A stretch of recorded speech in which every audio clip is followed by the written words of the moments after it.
Getting inspiration for my movies comes from different sources. I remember years ago I was watching a store window being changed from Halloween decorations to Christmas decorations, and it triggered an idea for a story. I first wrote it as a poem called The Nightmare Before Christmas, and then I had the great luck and fortune to be able to make it into a movie. So right now you're about to hear a great reading of the poem. It's narrated by the great, legendary actor Christopher Lee with illustrations based on my original concept art. I hope you enjoy it.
And walked.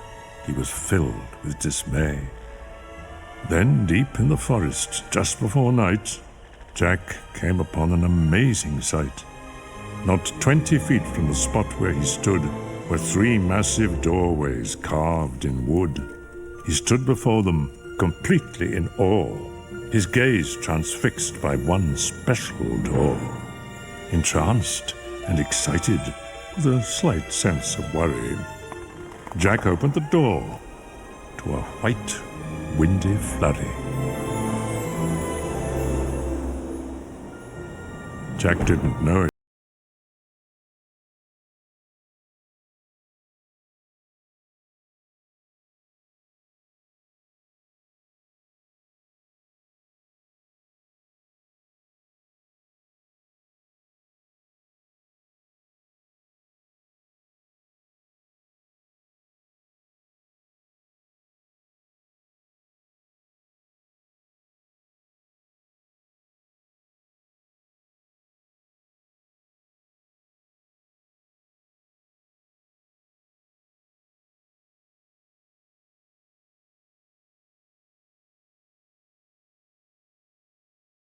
He even picked up a handful of snow.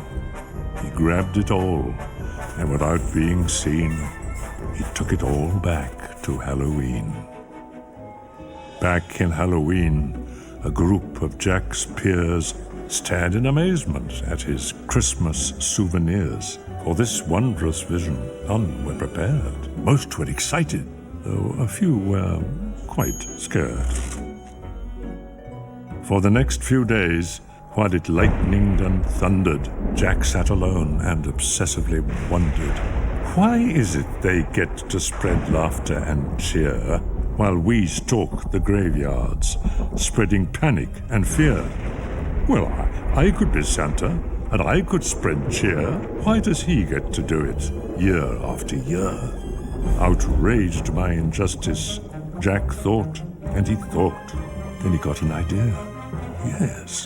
Yes, why not? In Christmas Town, Santa was making some toys when through the din he heard a soft noise.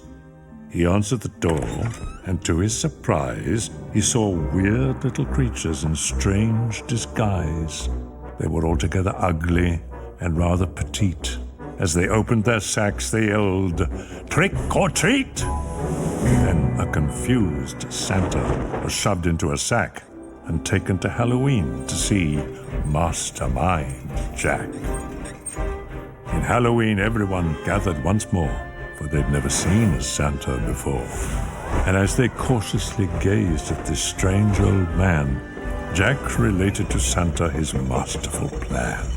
"My dear Mr. Claus, I think it's a crime that you've got to be Santa all the time. But now I will give presents, and I will spread cheer. We're changing places. I'm Santa this year. It is I who will say Merry Christmas to you. So you may lie in my coffin, creak doors, and yell boo! And please, Mr. Claus, don't think ill of my plan, for I'll do the best Santa job that I can." And though Jack and his friends thought they'd do a good job, their idea of Christmas was still quite macabre. They were packed up and ready on Christmas Eve day when Jack hitched his reindeer to his sleek coffin sleigh. But on Christmas Eve, as they were about to begin, a Halloween fog slowly rolled in. Jack said, "We can't leave. This fog's just too thick. There will be no Christmas, and I can't be St. Nick." Then a small glowing light pierced through the fog. What could it be? It was Zero, Jack's dog. Jack said, "Zero, with your nose so bright, won't you guide my sleigh tonight?" And to be so needed was Zero's great dream, so he joyously flew to the head of the team.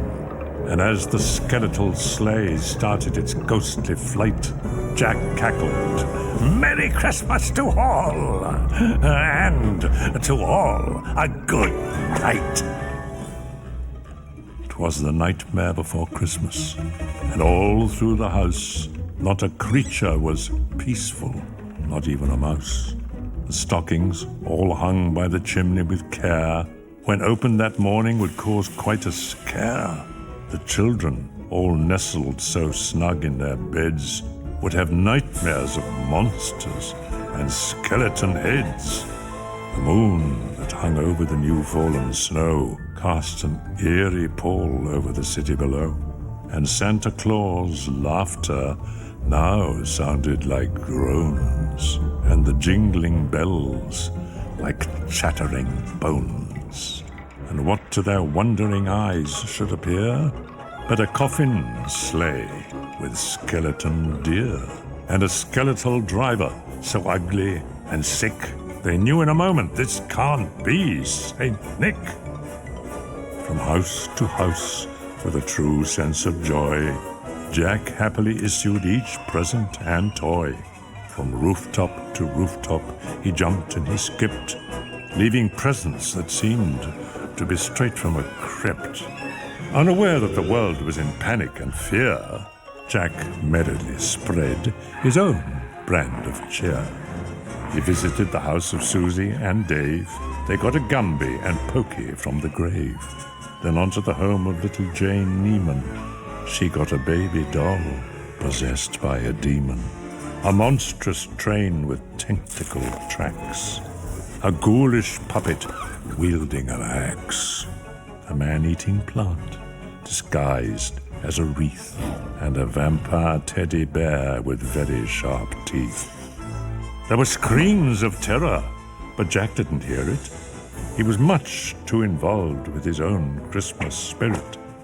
Jack finally looked down from his dark, starry frights and saw the commotion, the noise, and the light. Why, they're celebrating.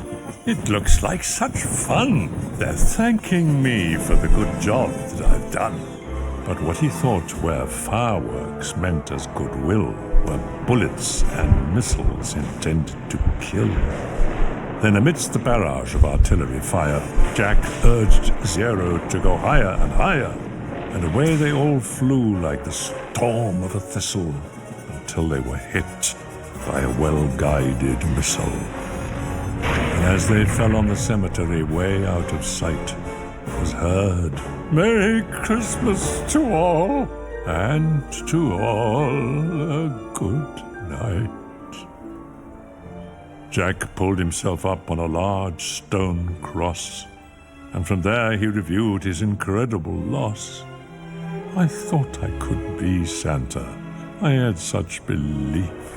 Jack was confused and filled with great grief. Not knowing where to turn, he looked toward the sky. Then he slumped on the grave and he started to cry. And as Cierre and Jack lay crumpled on the ground, they suddenly heard a familiar sound. "My dear Jack," said Santa, "I applaud your intent. I know wreaking such havoc was not what you meant, and so you are sad and feeling quite blue. But taking over Christmas was the wrong thing to do. I hope you realize Halloween's the right place for you. There's a lot more, Jack, that I..."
An eerie world of imagination comes to life before our eyes as we go behind the scenes to discover the magic and mysteries of the stop-motion animation classic, Tim Burton's The Nightmare Before Christmas.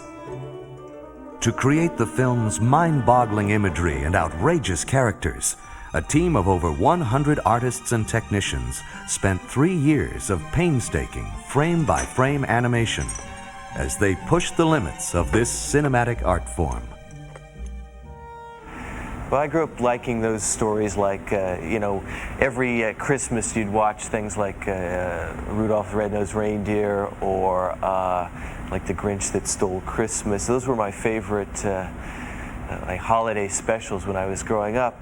So when I was working at Disney, I designed something that's sort of like the reverse of that. It's like the Grinch in reverse, so to speak, about this character who finds Christmas and loves it and decides to try to do it himself. Tim very much developed the story, the concept. This is the main characters, the tone, the look. When Tim Burton went back to Disney a couple of years ago and said, "You have a project of mine that I'm still interested in doing." And they dug out not only his treatment, they dug out a lot of his artwork. If you look on the walls, you'll find as much of Tim's original artwork as you will the stuff that we've now done in terms of designing sets. So it's his artwork from that long ago is really the kickoff point for the design of the movie. Tim Burton and director Henry Selick assembled 13 of the most brilliant animators, along with over 100 specially trained camera operators, puppet makers, set builders, and prop makers. Over a 3-year period, they filled 19 sound stages with Nightmare's 230 sets and hundreds of individual puppet characters. We had to create a company to do this. We moved into this building, I think, in July of '91, and we had to be in production by October 1st. In the first place, I was chosen for the job because I'm from the same planet, if not the same neighborhood as Tim. He's somebody that's just got a lot of talent and passion, and he knows a lot of people. There's a very small group of people that do this kind of work and do it well. I really feel very lucky that we've got a group of people that are very good at this. Tim Burton's visually stunning images are accompanied by the music of composer and lyricist Danny Elfman. Basically, we didn't really have a script. and there was the storyline that Tim had from years earlier. We didn't start out going, it should be this or that. It sort of grew from the images in the story and took on a life of its own. We were running out of time, and I just said, well, I'll just start writing some of the songs based on what we talked about. And I started, and he'd come over and he'd listen to it. And then I'd say, let's just talk about the next section of the movie. And we'd talk about it and tell me, oh, and he does this and that. And I said, great, great. And as soon as he left, I'd immediately go and start writing that next song that got us through the next period. And 3 days later, I'd call him back, and he'd come and he'd listen, oh, great. And now describe the next couple of scenes. He had pictures of all these characters, and if he didn't, he'd pull out a scrap of paper and draw it for me. So I had some really good visual stimulus to get going. I would say the difference between 3 years worth of work on something like this and 6 or 8 weeks on a score, you can't really compare. We've worked together at least my whole career, in movies and all, and it's just been the greatest collaboration I've been involved with.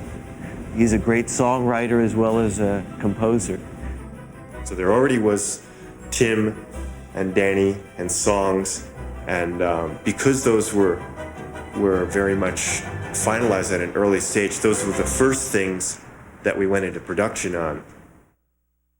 My team and I work with Henry, the director, doing these storyboards here that visualize and plan what the film's going to be. We do the first visual attack on the film. We storyboard it very specifically. We cut those storyboards, which are drawings of every scene, sometimes many drawings for a specific scene, in continuity, with music, with voice, with sound. So we've pre-made the movie at least sequence by sequence before we ever actually go in and animate it. We're shooting at 24 frames a second, which means that we have to pose the character 24 times for each second of actual completed film. Working with storyboards, changes and refinements to the story and action can be made before the complicated and time-consuming process of animation is begun. Storyboard provides the basis for everything. The timing, the action, the gesturing, the whole attitude to each scene and each sequence. I'm the art director, and what that involves is creating the environments based on the storyboard, based on Henry's requests, based on what Tim's drawings look like, etc., trying to stay consistent with that look. The art direction is very much along the lines of what Tim Burton has done in other films, especially his first short film, Vincent, German expressionist combined with Dr. Seuss. Halloween is very dark. Everything is lots of silhouettes and almost like a black and white movie, really trying to get that style. You go to Christmas Land, everything's bright, vivid color, lots of fast camera moves, trying to get real fun. The real world is very sort of simple. Everything's isometric angles, very regular. All the houses are variations on the same theme. The colors are more pastel. Start doing a lot of sketches, try and get a lot of choices together for Henry. And then Henry comes in and makes his buy, literally. We just pin up 5 or 6 of everything. He has a feeling about what he personally thinks works the best. We combine them, get it down to a couple of alternatives, and then all focus on that. It should be like opening a book, like a pop-up book, or finding an illustration in a storybook that feels like you could fall right into it. Even given that, we're trying to then twist that by putting in weird perspectives, different objects playing against each other in different ways. The art directors wanted to give the sets and characters a look that was reminiscent of the pen and ink illustrations of artists like Ronald Searle or Edward Gorey, with their elaborate textures and cross-hatching. We took sets and actually spread clay on them or plaster and then scribed lines all over them to give it that sort of etched textural feel, so to make it look almost like a living illustration. Textures, also color. Tim was very specific about it. He said, your palette for this town is black, white, and orange. And we generate the necessary tools for the set people to maintain that look. From there, we do either a scale drawing, like a quarter scale drawing of the thing. But that then goes straight to set design. Greg Olson will make a scale model based on our drawing, start to work out the camera angles, how much set is needed. Once the conceptual art is done, we have to somehow realize it in 3 dimensions: height, width, depth. This is known as a quarter scale mock-up. It is a model of the actual set that we're going to build. Obviously, we can't build it full scale at this point. We need something to start with. If this was an actual set, it would be 4 times as large, which means this would be about 24 feet long. For space considerations, we start with something small and simple. We also have to, at this point, decide how we want it to break apart, because it can't fit on one of our stages. So we build into it some specific breaks so that a piece like this could come out.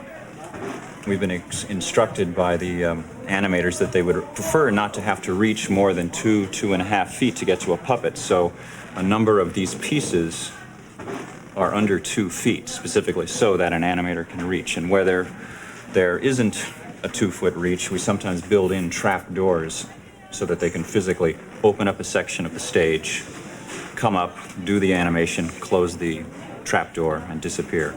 Then the director can take a director's viewfinder and practice what he wants to see on film. And if the director likes it, then we can actually build this and send it through the paint shop, the model shop, who will do all the detailing, and then it'll end up out on one of our stages. Although the sets were built in miniature, they were lit as if they were full-size movie sets, but using smaller lighting instruments. Many of the scenes required as many as 20 to 30 different lights to create the dramatic effects. What we're trying to avoid is looking like we're doing tricks. Coupled with that, trying to keep some style to it. The biggest challenge on the show, I'd say it's keeping it consistent. There's 8 camera crews. One of the things that we are pushing the barrier with is a lot of motion control camera moves. So that means big, sweeping camera moves going through the scene as the characters act out. Particularly during songs, it's a lot of fun as an animator to be able to work on stuff like that, because it makes your shots look more like a live action film, more fun. I'll talk to the director, and he'll tell me what the action is, and he'll give me an idea where he wants the camera. And then what I'll do is I'll take my motion control camera, which has all these different axes. It has track that'll take it in and out. It has swing, which will swing it around on this axis. It has a boom arm that takes it up and down. And then right here on the head, it also has a pan and a tilt and its own roll, and sometimes even a focus if I need to do that. So all those axes are programmed for the shot. Now here it is. We've given it 2 positions. Now the computer's going to compose the move for me. I've given it its start position, I've given it its end position. It'll use those 3 axes, the track, the boom, and the pan, and they're all going to play back in a way that will be hopefully pleasing to the director. And here it goes. As you see now, I'm getting my frame count here. Here's the whole move from frame 1 to 100. Basically, it's a lot of communication between me and the animator. When we tweak with it, we have about 3 days to do this, to get the shot ready to go before the animator has to take over the shot. Surprised, aren't you? I knew you would be. The sculpture department was about 3 or 4 folks doing all the characters. We get drawings of the characters that the art department puts together, and then we sculpt them in oil-based clay. The oil-based clay is just the easiest because it's just very versatile, and it can be smoothed out with alcohol, and it has to be a soft medium, something pliable that when it's molded, we can use a hard mold plaster and it won't rip up the mold, and we can put the soft foam rubber into the same mold and it'll pull out. Each puppet has an armature inside it, which is basically a ball and socket, which enables you to move a puppet like these.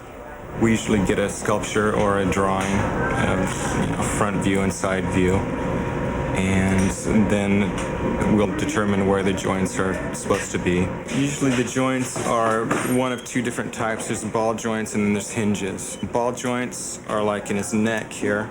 He can move it, almost like a universal joint, any amount of range.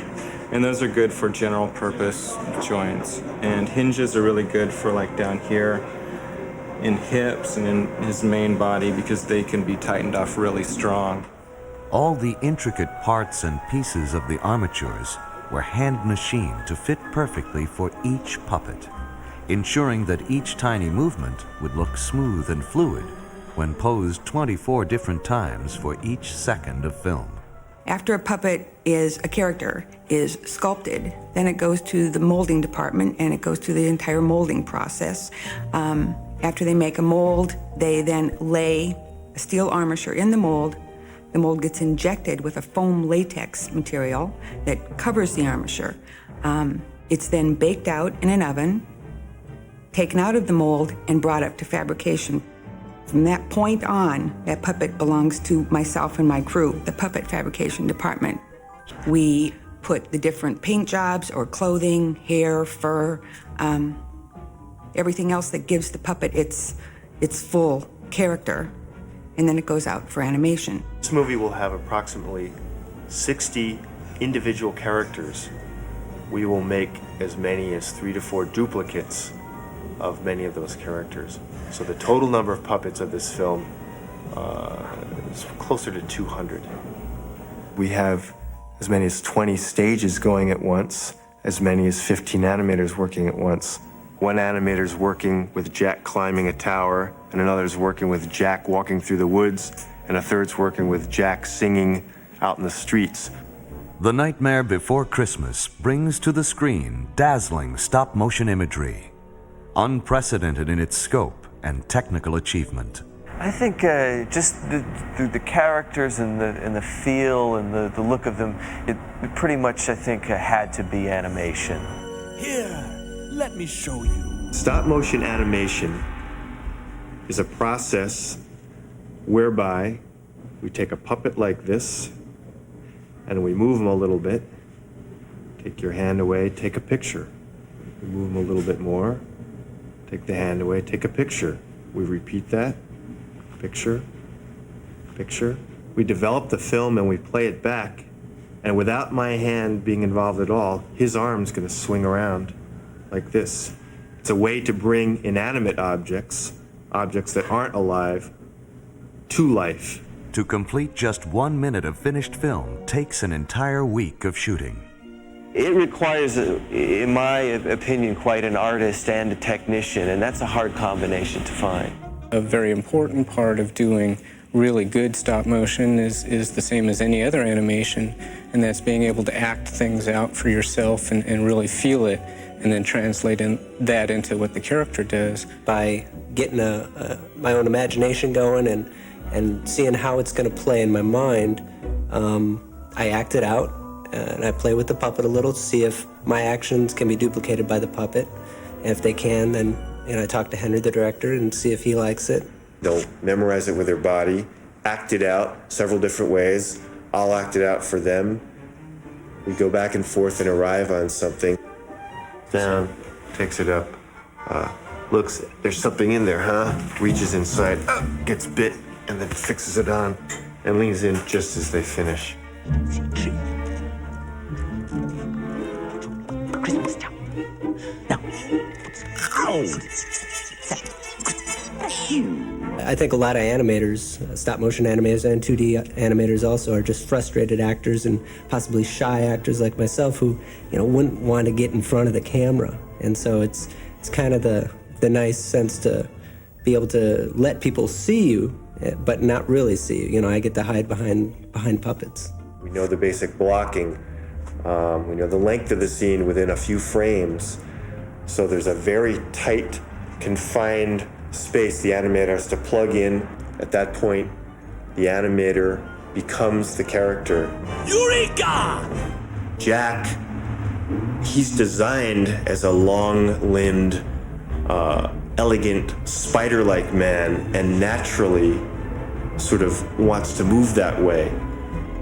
We'll go insofar as actually analyzing that stuff frame by frame with a video recorder just to see how things move. We get the move nailed and lighting, and we shoot tests, and we put them on loops and see them over and over and comment on virtually everything. We do a series of tests called pop-throughs and run-throughs, and I talk with the director. He'll tell me what he likes, the changes he wants, and then we'll go for the final take. We'll just be testing 3 or 4 times to make sure we like the action. And when the animator and the director feel comfortable with the acting that's going on, the overlapping of action between characters, then it's like, okay, now go for the hero shot. But in 6 days, something might happen, like a light might get jarred or the camera might slip. And when you're playing it back at speed, you're gonna notice that. And that sometimes is a shot killer. It's not like a cell animated film where if you have a little problem with a frame, you can go back and erase that line, redraw it, and then rephotograph it. If you have a problem with a frame, you have to rephotograph the entire thing. So you've always got that sort of pressure on top of your head that, you know, while you're in the middle of a 400 frame shot that's taken 10 days to shoot, you know, it's the 9th day and something goes wrong. There goes Christmas. To animate Jack's facial expressions and mouth movements, the animators used hundreds of hand-sculpted replacement heads. So every time he makes a different mouth position, you know, A, E, I, O, U, and then everything in between, and then in a mad way or a sad way or a happy way or a neutral way, we have to have a whole different sculpt of the head. We might use as many as 400 distinctly different Jack heads. Voices are read on exposure sheets so we know precisely when to change a mouth position. We've fed a photograph of each head into this computer. Then we pick a head to match each syllable of the character's dialogue or song. This establishes which head or mouth position the animator will use.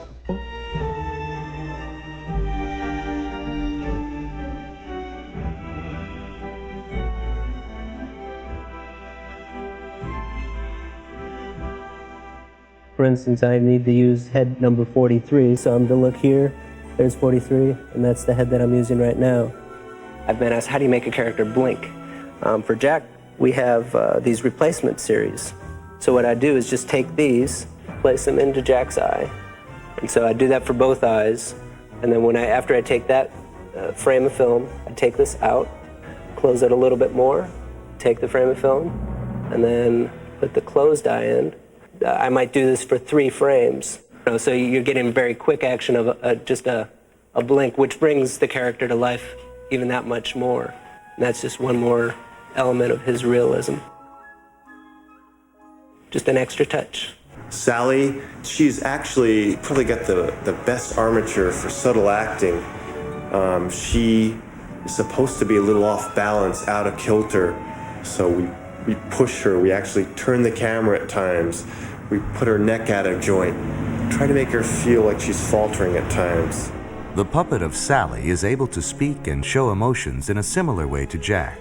Animators can choose an entire new face for every expression change. Because she has lovely long red hair, and we can't easily change her whole head, like Jack's, we have given her a mask. So from her hairline back, there's literally a mask for every expression change. To try and get the kind of character and acting and just technical smoothness that hasn't been seen in the medium before is the biggest difference in this film. The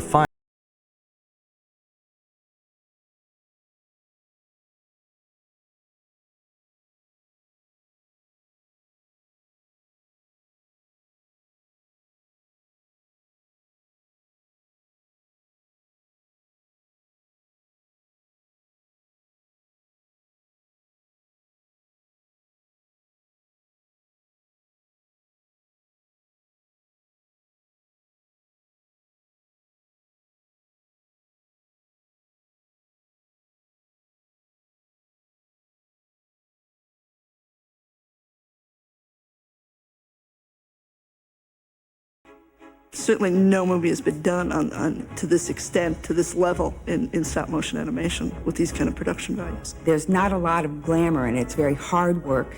You have to repeat what you're doing constantly. It's like making a live action movie in slow motion, really. You can't embark on a project like this and just dream about when it's all over. You really have to enjoy the meticulousness of the work.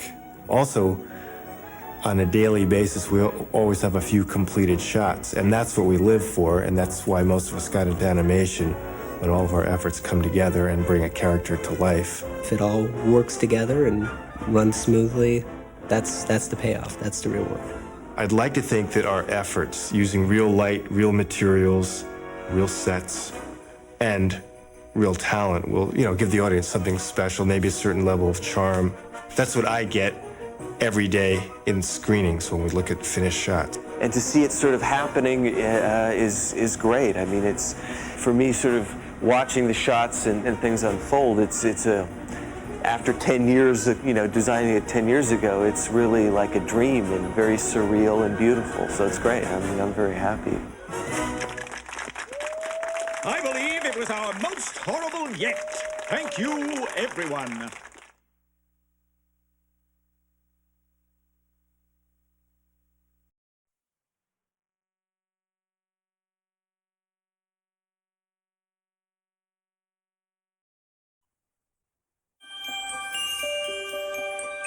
¿Saben cómo la naturaleza obtiene su fulgor? ¿Quién en cada estación le da su luz y color?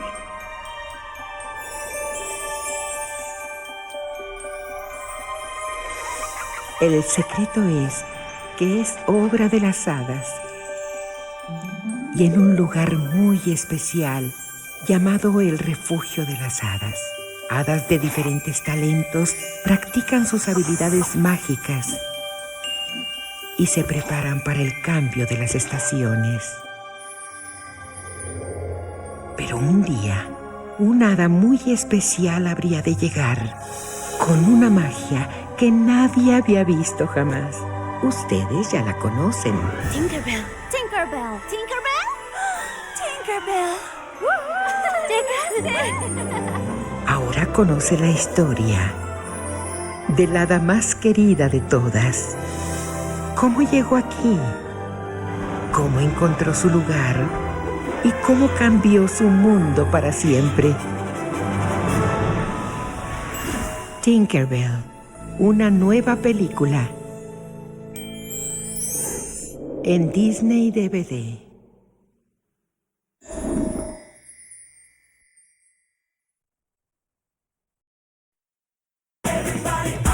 Tus historias preferidas.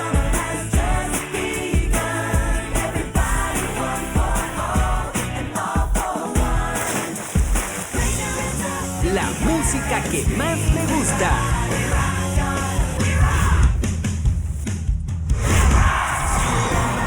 Las estrellas que admiras.